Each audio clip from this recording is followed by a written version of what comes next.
Hey guys, welcome to the Daily Word Bible Study, a plain and simple book by book, chapter by chapter, and verse by verse study through the entire Bible. Currently, well, actually not currently, we're starting a new study in the book of Lamentations, the book preceding, or no, following um, the fall of Jerusalem, Jeremiah's prophecy.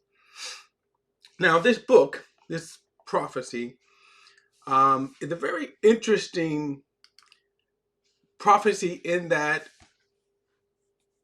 whenever we see a book of the Bible, any writings, okay, any writings, the one question that we should always ask is why. In other words, what's the purpose of the writing? Now, oftentimes the author will tell you what the purpose of the writing is. You never have to guess why one of the writers of the Bible, okay, and when I say Bible, we're talking about the 66 collections. The Bible means collections, collections of books, collection of writings. So it's not one book, it's 66 distinct books written over a 1500-year period of time. So all of the 66 books. Now, I'm diverting for a moment because I think it's important when we talk about then what's the purpose of the Bible, because it has been so butchered by men in terms of its interpretation, its applications to readings. But we have to start with God's revelation. In other words, you start with God giving us the Bible, God inspiring men to write the Bible. So you start with God's revelation. Excuse me. And you start with the revelation that He wanted us to know, the thoughts, what is His mind in terms of what He wanted us to know.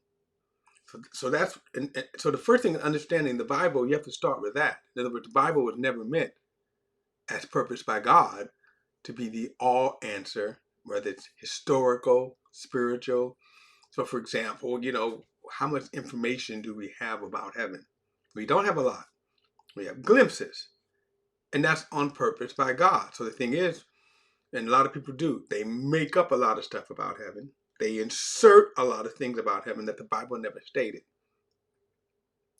So the purpose of so the thing is, we have to kind of focus back and say, well, what does the Bible actually says about heaven?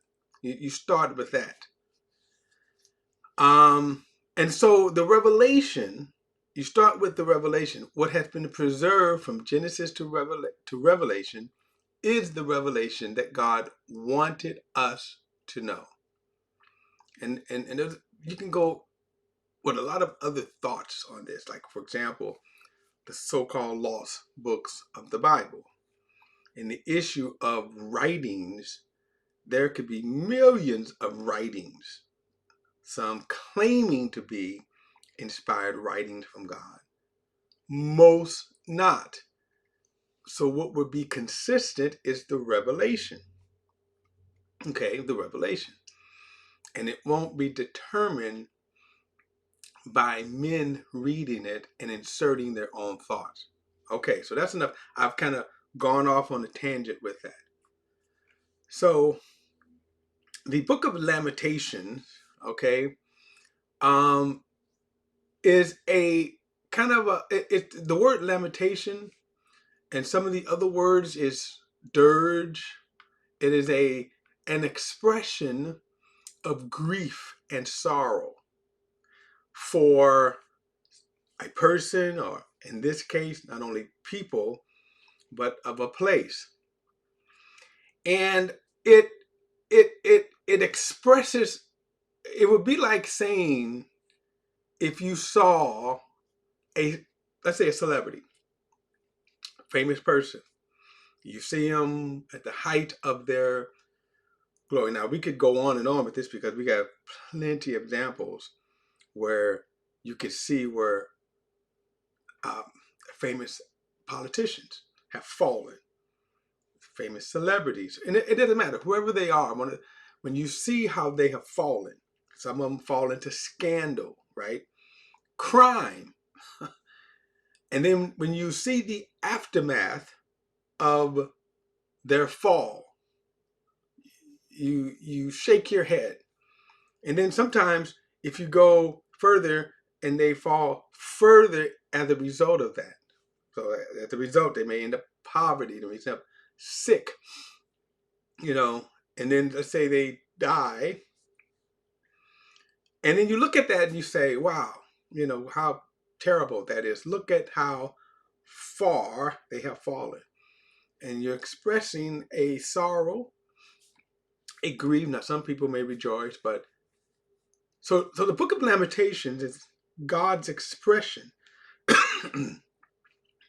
of the fall of his people, of the fall of Jerusalem, especially when it was needless. It never should have happened. Israel never should have fallen the way that it fell. Israel was the only nation on the planet at any time that had God as their personal God. We use the term, Jesus is my personal Lord and Savior. Okay. But Israel really, in a sense, had God as their personal God. God created them. He birthed them. He brought them out of bondage, established them in their own land. Said, I'm God. I'm giving you this land. And they repeatedly rebelled against him. Repeatedly. So as we get into this book, you're going to see the very interesting structure. It is poetic in some respects, but it is arranged in such a way that it's addressing certain expressions of grief as it's looking at Israel, Jerusalem, and then the people. So let's kind of get into it. Let's see here. Let's bring it up.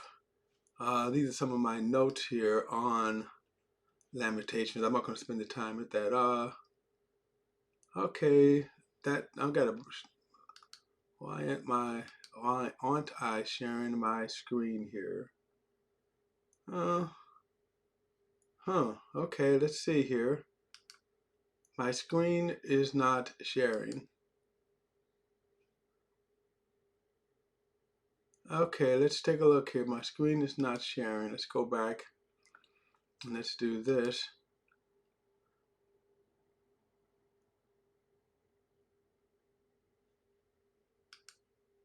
Okay, so let's do this. Here we go. Something's wrong with that screen. All right. So this is just some of the notes here that I look. Here we go. So now the book of Lamentations. All right. So the very first thing here I want to point out too, as we get ready to get into it, like I say, this is just kind of a detail. As I said, if you were looking at someone, a relative, as I said, maybe a relative. I'm using some of the examples. A relative that they were promising, straight A students, and then years later you see that they're homeless, but they're homeless because of their poor decisions in their life, and you say, man, what a waste. So look at verse 1. It says, how she sits alone, the city once crowded with people. She who was great among the nations has become like a widow. The princes among the provinces have been put to forced labor. So again, this is, and I forgot to say something too, that as far as this book here, I want you to look at these letters here. Now that's the Hebrew form, and then Aleph, Bet. Okay. Now these are Hebrew letters. Alphabet. So it seems like whatever the verses are corresponds to the alphabet. The other example of this you see is in Psalm 119. Let me see if I can pull this up right quick. Psalm 119. And of course, remember, Psalm is one of the, it is the longest book in the Bible. So again, you see the same here, Psalm 119, and then this Aleph, Bet, Gimel. So we see the same at Lamentations. So all of these words here correspond to they correspond to the Hebrew alphabet. Okay, so that's what's going on when you see these two letters here. Also, there, as far as Lamentations is concerned, um, the book of Lamentations, we don't know who the author is. Like a lot of books, remember, like a lot of books, we don't know the author, the original writings. Where you could say you could probably pinpoint around the time that they was written. Now, of course, in terms of scholarly work, I'm going to drift off for another moment because when we look at translations, and for the most part, most of us, we deal with translations. And we deal with in our case, the English translation, but the Bible has been translated, I believe, into every language on the planet now. If not every, certainly most of them. So scholars will then take the painstaking task of, again, being able to say, here's what the original says, and then here's what like in our case, the English translation, the English words or phrases. And then again, I can get up in there's a whole subject matter on translations itself. So, just always keep that in mind. That's why I said I'm not going to get too deep into it because I'm not a scholar. But when we talk about those Hebrew alphabets, that's how the structure is. So it'd be like, again, for the lack of a better term, in our English alphabet, A, and then there's a the verse that we're going to see, and then it go to the next B, right, correspondence. What I want to say is that because of the original writings, we don't always know who the um, um, the writers is. At best, we can guess, and that is according to timing, circumstances, and then sometimes what's called internal evidence. So most people believe that Jeremiah is the author, writing post Jerusalem destruction, and then of course he's writing this. Now, of course, this is one of the reasons why you see people calling Jeremiah the weeping prophet. Okay, um, whether you want to accept that or not, I neither accept it or reject it. It's something that people look at. But Lamentations would be the closest thing to ascribing to Jeremiah. But it wouldn't be Jeremiah, it would be God. God is the one who's giving this lamentation. So that's why I said, too, when you talk about the revelation, you start with the revelation. Now, how we can ascribe a name to it, at best we can say Jeremiah wrote it. But a lot of people that's why I think in this term, the name Lamentations is fitting. Now, ultimately, originally, there was no titles on it at all. But in some cases, as you say, in some cases you can see where a name is ascribed. So, for example, Paul's writings, to Galatians, Paul, a servant of Jesus Christ. Okay, that kind of gives us he's identifying himself from the letter.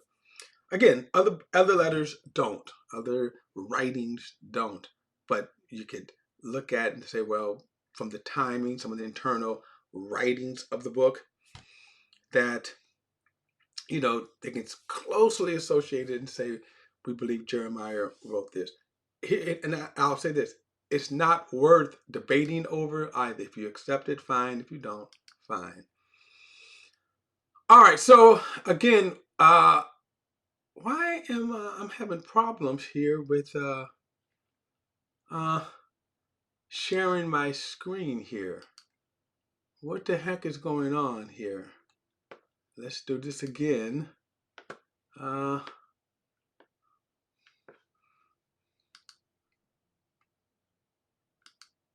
Okay, I'm having some technical problems here with sharing my screen here. Ready to see. I don't know why, but here we go. All right. So now again, so you see the very first thing is that the first letter alphabet, and then you're going to see the writing, so corresponding with the verses. Now remember, the verses themselves are not, you wouldn't see the verses. Like in this particular case of the writing, you wouldn't see verse 1, verse 2. Remember, verses were added by translators many centuries later in this case. However, probably what you would see is the alphabet in this particular case of the writing. Now, if you look over here, the same thing with Psalm 119, how it is structured, right? With the alphabet, and then it writes verse 1, happy. How happy are those whose way is blameless, and it goes on. And then you come down to this section here, this alphabet, bet, in the Hebrew, this is the Hebrew alphabet. And then it says, how can a young man keep his ways? All right, so we see the same here, the same Hebrew alphabet all the way down. That's what these refer to here, Gimel, Dalet, okay? And they even put the Hebrew. So what you have basically is the Hebrew, this is how it looks in Hebrew, and then the letters spell out. So then he comes along, he says, how she sits along, the city once crowded with people. She who was great among the nations has become like a widow. The princess among the provident has been put to forced labor. So now, if you go back to Jeremiah, you certainly will see how this happens. Okay, the kings, some of the kings who, as Jeremiah is writing this, are in chains, like Jehoiakim, Zedekiah, I think was put to death, or might be in prison. I forget which one. So, but notice is that how she sits along. One of the most interesting things about one of the most interesting things about destruction, and how you can you look at a city, or a set of, like, for example, we'll take a mall, for example. The malls are closing up around these big giant, once, giant malls, shopping centers, right? Malls. Well, a lot of them are closing up now. Depending on where they are, they may sit for a while. So when they close, let's say if they close in January, it won't take long for you to see how the destruction sets in. Overgrown weeds. It's almost like the overgrown weeds on the parking lots, broken windows, right? The deterioration is oftentimes fast. You can look at, sometimes you can also look at parts of the city, or what was once, I could tell you, the city where my parents grew up in, was decimated, and it's set for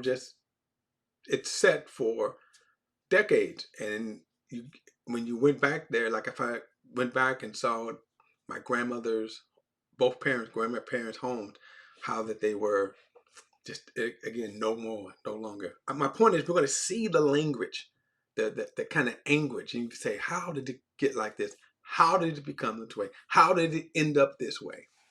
All right, guys, don't forget to like and share this video, and subscribe to BP, the Bible Perspective. And as always, if you have a thought or comment, add it to the comment section below. All comments are welcome, and I'll see you in the next study.